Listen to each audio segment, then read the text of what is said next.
Elisa. Sino Carlet? Ready na ba tayo? Handa na ba sa mainit na panahon? Sobrang init. Na-bless ba tayo ngayong umaga? Sabihin natin sa ating mga katabi, kung bless na bless tayo ngayong umaga. Bless na bless. Bless na tayo mga Okay. Magpatuloy na tayo sa pangalawang yugto ng ating service. So, ito na yung pinakahihintay natin. Ito na yung mag-uusap sa atin sa mga nagugutom nating mga kaluluwa. So, ang magbibigay sa atin ngayon ng inspirasyon sa umagang ito.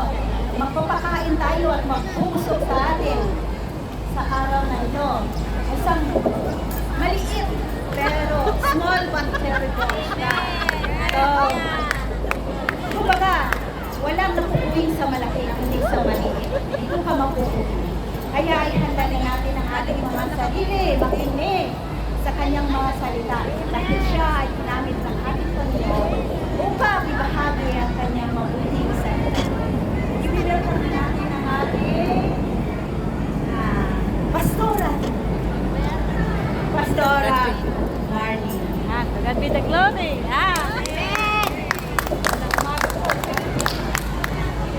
Ito talaga. Yes, ganda po tayo. Dahil maingat po. Tayo talaga namang summer na. Sabi nga, pag may summer, maraming salamat po sa ating mga buhay. Salamat din po sa mga nandito. At to God be the glory, ang ating pagkikita naman, ang mapurihan lamang sa ating buhay ay ang Panginoon. So bago po tayo magsimula, thank you Lord for this day. Salamat po sa part na to. Salamat po sa aming mga employer. Dahil sila po yung channel of blessings financially. Salamat din po sa aming mga pastors. Sa lahat po ng mga congregation, let your corporate anointing, kahit di po kami magkaka-parehas ng mga doktrina, but to God be the glory, we are one family of God, na to be yung magpahayag ng mabuting balita. Dahil sabi mo nga po, ang iyong salita ay dapat ito'y ihasik kahit saan at ito'y makita sa bawat tao na nagpapahayag at nagpapahayag. At sa mga makikinig, nawa ito'y tumimo ang ating pag-aaralan ngayon dahil ito lang po ang ating water at spiritual ang salita ng Panginoon. At to God be the glory, salamat din po sa part na to dahil umulan, bumagyo, winter, summer, spring, lahat po ng klaseng seasons ay ating i-embrace for God's glory alone. In Jesus' name we pray. Amen. Sabihin mo sa katabi mo, mainit. Mainit. So, ang ating topic for today ay about sa 1 Peter chapter 1, verse 1 to 25. So, ihanda po natin ang ating kanya-kanya po natin Bible. Lahat po tayo may Bible. Alam ko yan sa ating mga cellphone para pag-aralan po natin. Dahil sabi nga po, dapat ang ating pag-aaral ay dapat natututunan, hindi lamang napapakinggan, kundi ito ay isa sa buhay at nakikita sa ating araw-araw. Huwag lang po pagdating ng Sunday, bukas, hanggang sa buwan na. Dahil po ang pagsamba sa Panginoon ay is not all about how you memorize the verse, but is the matter of nakikita po yan sa ating mga buhay. Sa salita, sa isip, at sa gawa. Sabi nga po, ang bunga ay hindi, ang bunga ng kapayapaan ay nagmumula lamang sa Panginoong Yesus. Kung ang buhay mo ay magulo, it's something wrong. Ibig sabihin, you are in promising. But if not, mga kapatid, ang pagpapahayag ng salita ng Panginoon is not all about nakukuha sa Bible. It's all about how you daily life. makikita po yan sa ating pang-araw-araw buhay. The greatest testimony ng isang mamamayan o isang tunay na Kristiyano, how you mingle the different kinds of people surrounding you, especially the harvest attitude, kung paano mo po sila igabay, payuhan, at higit sa lahat ay pakisamahan. Dahil ang paglilingkod sa Panginoon ng kapatid na hindi sukatan yung mayaman ka. Hindi sukatan yung nag-aral ka ng theology. Ang sukatan po yan ay nakikita po yan sa ating una-una, sa ating sarili. Huwag po muna natin i-transfer ang ating natutunan dito sa ating buhay. Dahil nga sabi nga, the Holy Spirit is the evidence kung ikaw ay nabago na. Okay. So, ito lang po. So nakita niyo na po yung 1 Peter chapter 1, verse 1 to 25. Ako din, maghanap pa. May sabay po tayo. So, sabi po dito sa, basahin po po sa 1 chapter 1, sa panimula, sabi ni Pedro, isang apostol ni Jesus Cristo, sa mga hinirang ng Diyos na nakikipamaya sa mga lalawigan ng Punto, Galacia, Cappadocia, Asia at Bithynia, kayo'y pinili ng Diyos Ama ayon sa kanyang layunin sa mula pa at pinabanal ng Espiritu Santo upang maging masunurin kay Kristo at nalinis sa pamamagitan ng kanyang mga dugo. Sumagana nawa ang iyong mga kagandahan loob at kapayapaan. O diba? Ang talagang mensahe po dito na ito po ay isang katugtog po nung last week po na preaching ni Pastor Juve about salvation. Itong First Peter po, ito po ay may tatlo siyang framework, ibig sabihin, yung kabuuan. Ang una po ay ang tinatagbatan na si Pedro sa mga sa iba't ibang bansa dito sa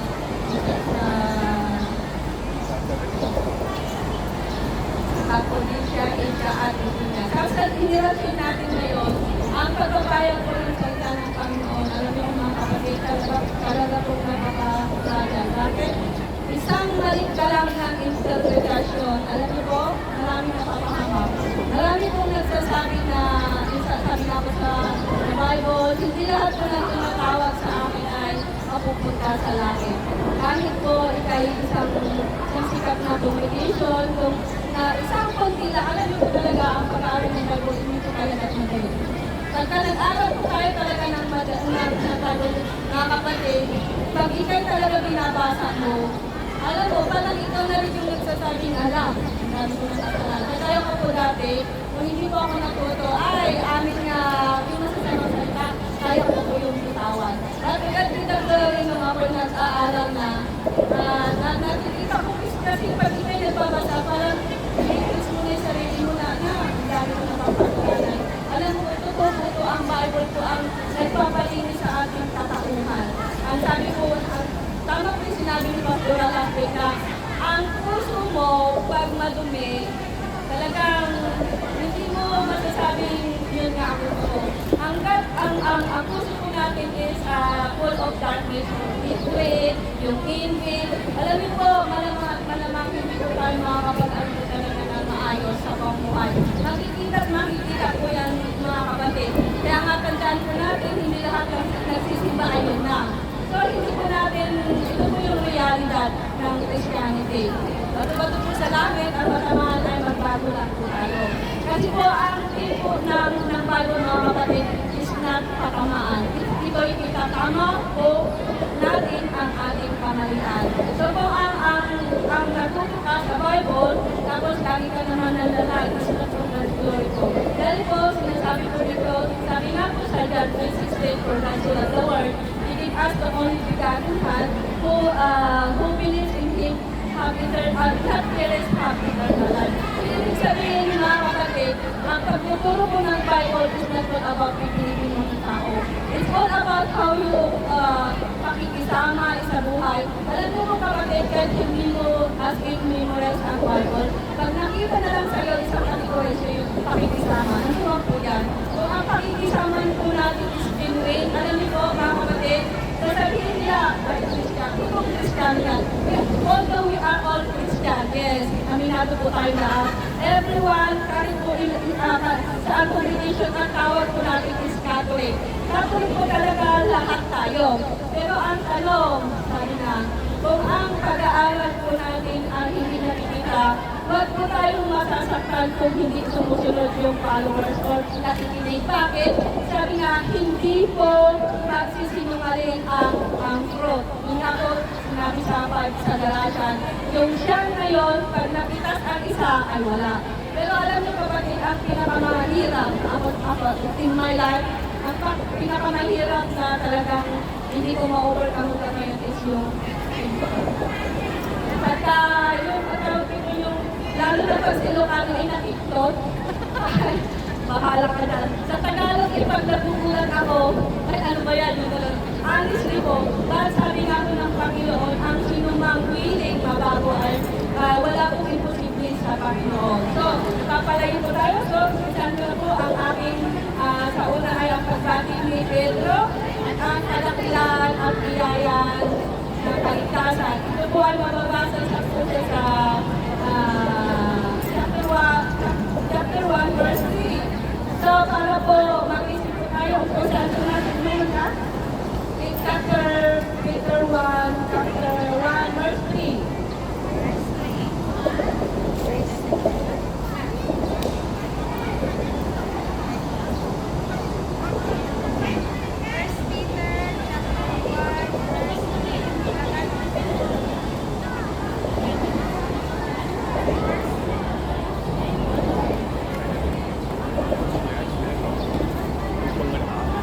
Wala. First Peter chapter 1 verse 3. Purihin nawa ang Diyos at Ama ng ating Panginoong Jesucristo na ayon sa kanyang malaking awa ay ipinanganak na muli tayo sa isang buhay na pag-asa sa pamamagitan ng pagkabuhay ng muli ni Kristo sa mga patay. Oo, ito ay ang nagbigay sa atin ng buhay at asa. Sa verse 4, na magmamana tayo ng kayamanan di masisira at walang kapintasan at itutupas na inagda ng Diyos sa langit para sa inyo. So, ibig sabihin po mga kapatid, sabi ko dito, ito ang nagbibigay sa atin ng isang buhay na pag-asa. Ang magmana, ang pinamana sa atin yung kayamanan, di masisira, walang kapintasan at itutupas at inagda ng Diyos sa langit para sa atin. Hindi po ba? Yun po yung talagang ng ating Panginoon. Sinulos niya po tayo ng walang kapintasan. Dahil po, hindi po ba nung sabi nga po sa Old Testament, yung 10 utos na yun, at hindi po talaga yun natupad yung 10 na yun, parang wala. Ganun din sa Holy Spirit. Yung tinignan po natin talaga, dapat po natin suriin yung ating mga sarili kung tayo nakakasunod o hindi. Dahil alam niyo po, masakit po talaga ang mga disiplina. Ako din po dati, yung gusto kong gawin, hindi naman pala. So, mamalikos ko na lang. Yung pagdating ko dito sa Hong Kong, talagang halos lahat talaga ng characteristic ay alam ko yun. Pero pagka talaga babaguhin ka ng Panginoon, alam mo kapatid, sa ayaw mo sa gusto mo, ang Holy Spirit ang gumagabay ko sa atin. So katulad po ngayon, nandito lang po tayo sa park, bakit tayo nakakapito? Yun po yung sinasabi na, sabi nga po sa Acts, ang aking espiritu ay ibubuhos ko sa aking mga alipin, ibig sabihin, sa lahat ng tao. Ibig sabihin nung sa lahat, ibig sabihin yung willing. Kasi sabi nga sa John 3:16, who believes, di po ba? So ang pagbabayag ko talaga ng mensahe ng Panginoon is hindi po ito sa pinitaan mga kapatid. Ito po ay living po na talaga ng Holy Spirit. Kasi we have the, wala po sa atin ang Holy Spirit na naman dito natin talaga nagagawa yung ganitong pagtitito. O sa summer spa, dito, sa pamagitan ng iyong pananampalataya, ingatan kayo ng kapangyarihan ng Diyos habang hinihintay niyo ang kaligtasan na kahanggap ihayag sa katapusan ng Panginoon. O di po ba sa ating pananampalataya, ibig sabihin, kahit hindi natin alam ang bukas at tayo sumusunod, andun at andun po talaga ang ating pag-asa na paraan para sa atin. Verse 6, ito ay dapat ninyong ikagalang kahit na maaari magdanas muna kayo ng iba't ibang pagsubok sa loob ng maikling panahon. Maikling panahon, ibig sabihin yung 100 years na maikling pa yun. Kasi sabi dito kahit maikling panahon. Verse 7, sa ginto, bagamat nasisira, ay pinapadaan sa apoy upang malaman. O, di po ba ganun sa ginto, talagang dumadaan sa ano. Ngayon din naman ang iyong pananampalataya na higit na mahalaga kaysa ginto at sinusubok upang malaman kung ito'y talagang tapat. Sa gayon kayo pupurihin at lalakilain ang panunamala sa araw na mahayag na si Kristo. So, ibig sabihin, ang ating sukatan ng ating pananampalataya ay nagaan po tayo talaga sa matinding pagsubok. Katulad po natin mga, hindi ko alam nito, bakit po ako natuto. Alam niyo po, talagang aral. Una, aral man eh. Pagkatapos sa ibang church, aral na. Alam niyo po, pagka napupunta ako sa ibang church, puro ako prepare. Pero sa totoo lang po, pag ang pag-aaral ko talaga ng Bible is talaga po nasa sa atin po yun. Kahit saan po tayo pupunta ko, hindi po yung demo, ay wala po talaga. Pero pag tumino po, makikita po talaga yan na nakakuha po tayo. Kahit sa yung paglalaki sa atin, kung ang answer mo doon ay nakaisnan ka lang. Ibig sabihin, yung Espiritu ng Panginoon ay nasa sa inyo. Katandaan po natin, ang Spirit of the Lord ay hindi rin yun. Ibig sabihin, ang Spirit of the Lord is talagang mahinaon, ng wisdom. Hindi po yung wisdom na WSP na dam na basura. Kasi yung iba, may wisdom sila, pero bulok bakit? Kasi nakikita po yun talaga sa bunga. Kahit sasabihin ko nila, hindi, kahit ang ganda ng damit mo, ikaw na ang pinakamagaling ko, ang pakikisama ko. Doon po natin talaga, huwag ko tayong maligpito pa mga kapatid. Ang panglalait ko ay hindi sa Panginoon. Ang panunokso ko ay hindi Panginoon, ang sa Panginoon. Ang sa Panginoon po ay sasabihin niya, madapa ka man, ako yung nasa sa iyo, wherever you go, whatever you do. Yun po ang totoong katawan. Huwag po tayong malilito pag sinabi atong sa Ilocano kung walang ganin, hindi. Sa Tagalog, buti na sa'yo. Pagka sinabi ng kapatiran na nagsisimba o nagtuturo ay buti na sa'yo, alam mo na yun, hindi na yun bibigay. Kasi si Jesus Christ, kahit hindi natin balik-balik natin ang mensahe ng Bible, ang pagtuturo ng Panginoon di ba? Nung nandun sila sa Mount, sabi niya, sino ba yun, si Peter or si yung kasama niya doon na, ay, Jesus, dapat niya yung tipping mo, pauwi na natin. Ito ang sabi ng Panginoon, huwag natin silang pauwi. Di ba? Kaya po ang katamang katuruan. Imbis na yung tumutubo, diligan mo, hindi mo yung tumutubo pa lang, alam mo yung hindi pa nga tumubo. Yung na iwas na, tumutubo. Kaya, wag po tayo malilin lang sa mga maling turo. Tandaan po natin ang tamang pagtuturo ay dadalhin po tayo kahit masikip ang daan, kahit mahirap ang daan. Talaga po ang pagsubok ay darating sa atin. But tandaan natin, sabi ng Panginoon, wala po sinabi ng Panginoon ng prosper. Ang sabi po doon ay, wherever you go, whatever you do, I with you. Sabi niya, kasama mo ako. Mabasa po yan sa Deuteronomy. Doon po natin. So, ang pagpapayag po talaga ng salita ng Panginoon, mga kapatid ay, salamat. Napakahirap. Kagaya ko po, wala pong naniniwala sa ngayon. Lalo na po sa mga kapatid ko. Bakit? Kasi ako pa rin ang talaga ngayon ang alam pa lang nila ngayon pati natutulog ko. Wala pa rin ako. Pero hindi ko po yun, hindi ko po yun iniisip bakit. Sabi nga, hinaan mo lang sila mag-dyan sa'yo. At the end of the day, natutuloy nila sana. Kaya huwag po natin sayangin mga kapatid yung ating mga buhay. Ilaan po natin sa pagbabasa. Yun lang po ang isang talagang kami natin ma-overcome ang ating mga problema. Kagaya ko po din dati, ako dito babalan nyo, ang natitira sa sahod ko, wala, 300 lang. Pero alam nyo, tunabitin ko rin hanggang nagpapasyon ako. Nag-is akong mag-tiop noon na ang allowance ko ng isang buwan is 300. 7 months yun. But to God be the glory, pagka umuwi talaga akong mahirap po talaga. So, yan. Sa verse 8 na tayo, hindi ninyo siya nakikita, ngunit siya ibig ninyo. Yan. Hindi pa rin ninyo siya nakikita hanggang ngayon. Yan. Di ba, hindi natin talaga nakikita ang Panginoon. But nararamdaman natin through the Holy Spirit. Ngunit sumasampalataya kayo sa Kanya. Dahil dito ay nag-uumapaw ng iyong puso sa magalakad na di kayang ilarawan ng salita. O di ba?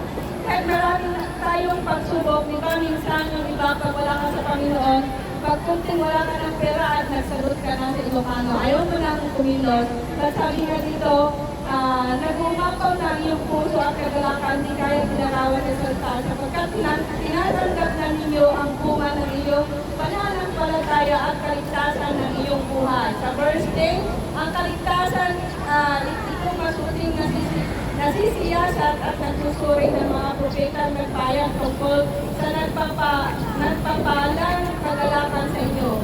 Verse 11, sinuri nila ako ilan ang paano ito mangyayari. Ang panahon ito ay tinutukoy ng Espiritu ni Cristo na nasa kanila nang una pang ipahayag ito ang hirap na titisig ni Cristo at ang karangalang katamuhin niya.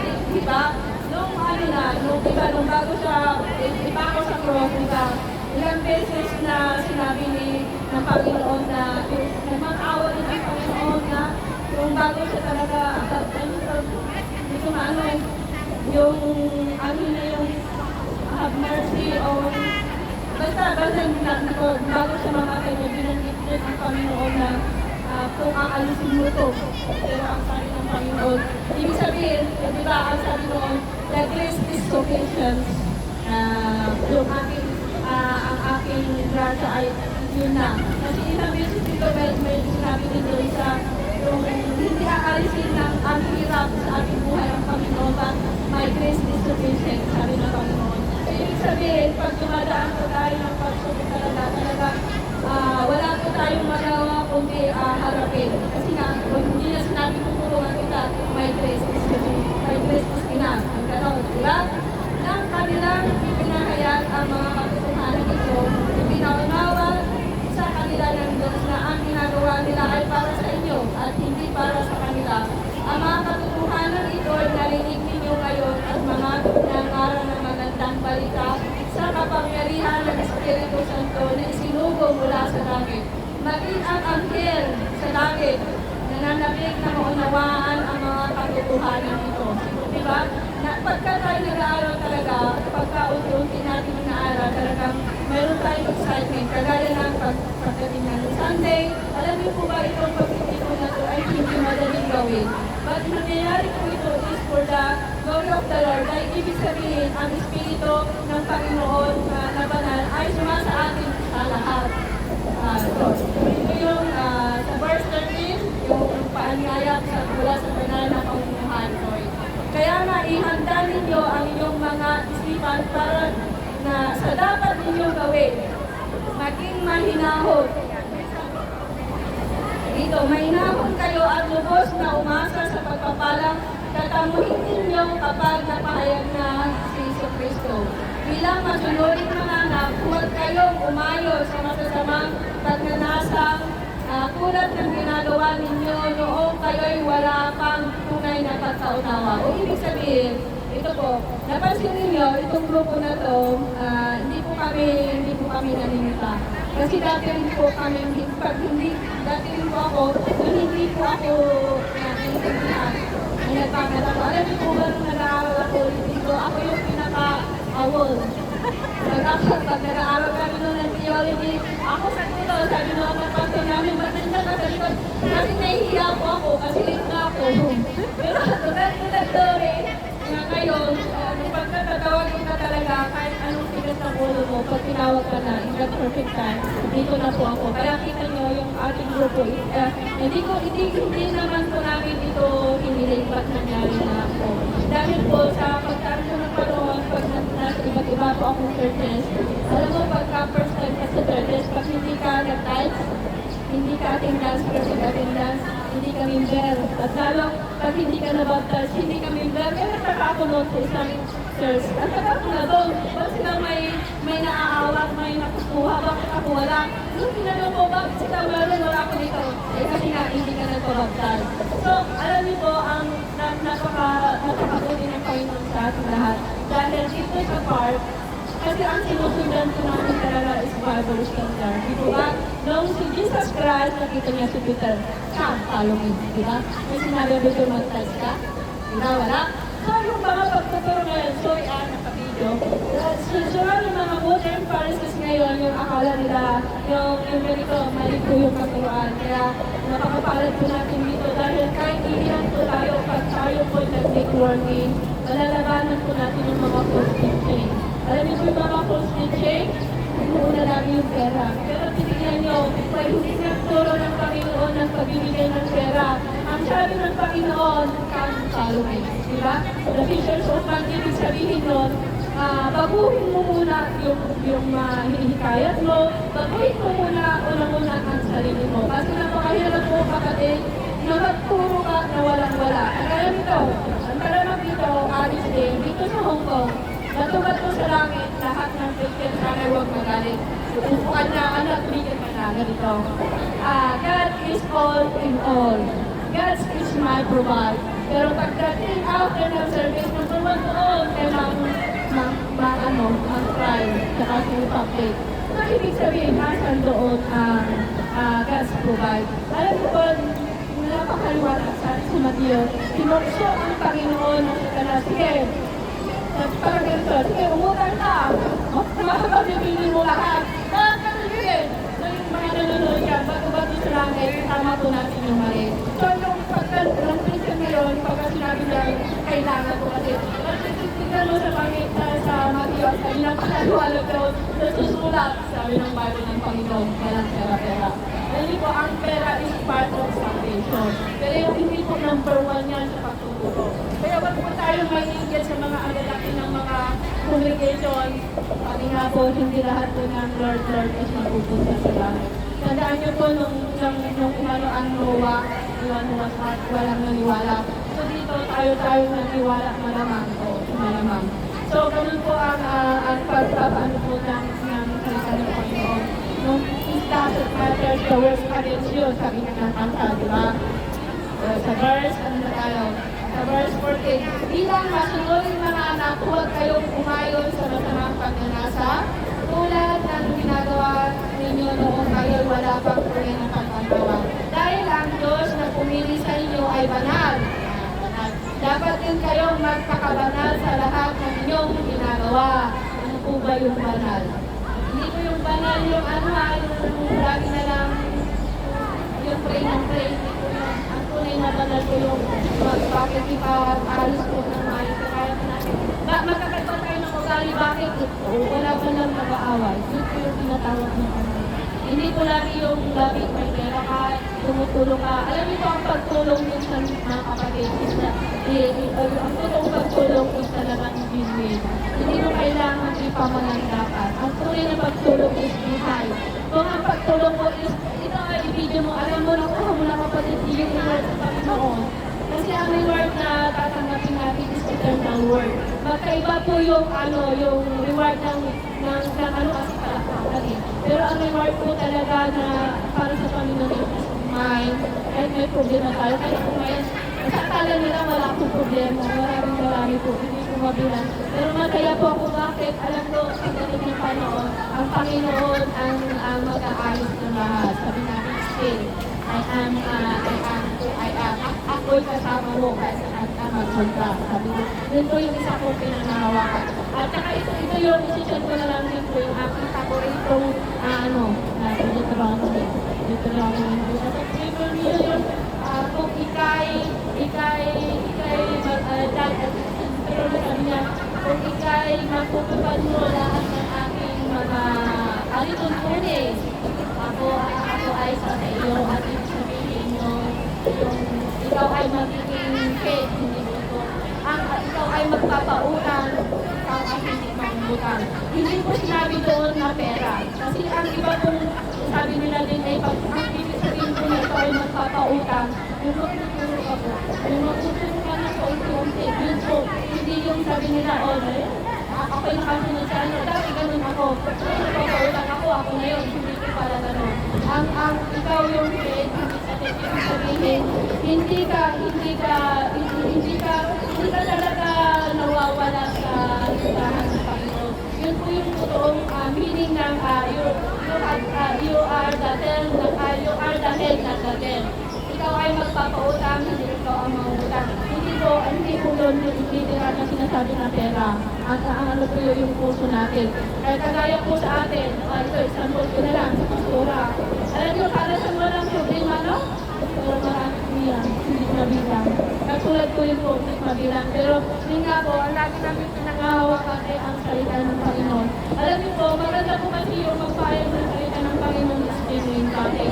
Hindi po yan maano. Kahit ikas-gas ka, tatayo ka pa rin. Gas-gas ka lang, yun po yung rooted. Hindi sabihin pag-rooted din po tayo ng salita ng Panginoon. It doesn't matter ano po yung basta mag-ibato sa atin. Imbis na ikaw, magamit ka, hindi mo ko pinansin. Imbis na sasagutin mo sa ka.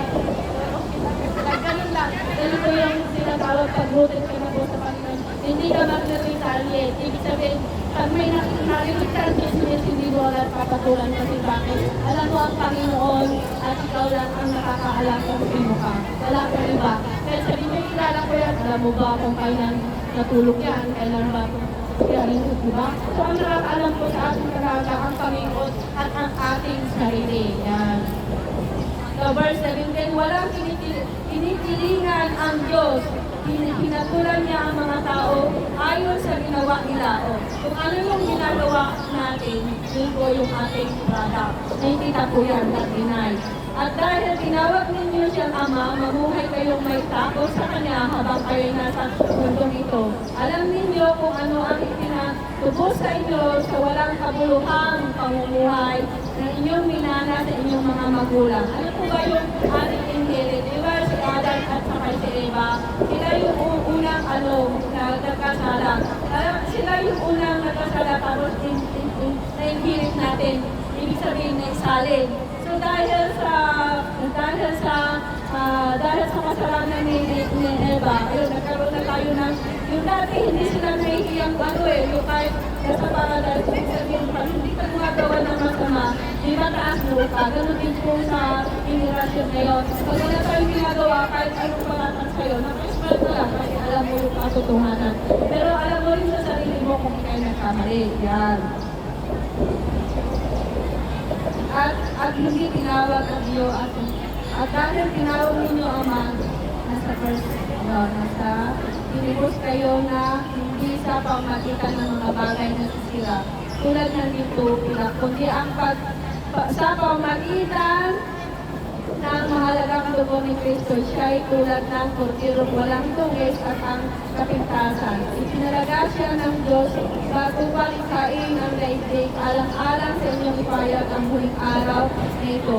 Dahil kay Kristo, sumampalataya kayo sa Diyos, sa Kanya muling bumuhay at nagparangal, kaya ang inyong pananampalataya at pag-asa ay nasa Diyos.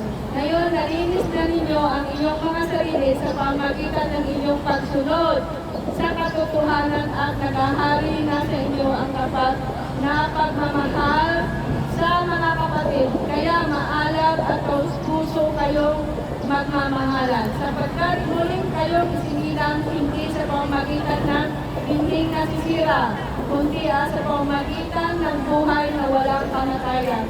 Salita ng Diyos ayon sa kasulatan. Ang lahat ng tao ay tulad ng damo, gaya ng bulaklak ito at ang lahat niyang kaligtan. Ang damo ay nalalanta at ang bulaklak ay kumukupas, ngunit ang salita ng Panginoon ay nananatili magpakailanman. O Di po ba mga kapatid, ang salita ng Panginoon ay hindi po nagbabago. Kahit ang pagbalik-balik na rin natin ang ating buhay, yung mga iba kasi talagang dinuduktor. Kaya pag hindi po tayo talaga nag-aral po ng Bible, madali po tayong manisip. Kaya kita nyo, bakit ang tagal ko ng Kristiyano pero bakit naghihirap pa rin ako? Ganon. Kasi nga naghihirap ka kapatid kasi hindi mo tinatanggap. Pero once na tinanggap mo yung katotohanan, kapatid, alam mo, hindi mo na mamalayan na transfer ka na. Kaya nga po ang salita, lahat po tayo ay nagkakamali. Tandaan po natin. Ako din po, nagkakamali pa rin ako sa isip salita sa lawa. But to God be the glory by the guidelines, yung Bible na aking binabasa araw-araw, dito po ako nabago. Dati talaga hindi ako nakikinig ng bakit kanino. But to God be the glory, pagka nasa ka na talaga nag-aaral, pipiliin mo yung maging tama kahit masakit. Alam niyo po talaga, yung sinahin ka, minsan mas maganda yung sinisita ka ng harap. Bakit? Kasi yun yung tubuong pagmamahal. Pag hindi ka sinisita ka pa rin, alam mo, hindi ka mahal. Bakit? Kasi hindi ka tinatama. Kaya napakabuti ng Panginoon dahil magkakaibang man po tayo ng pagmamahal.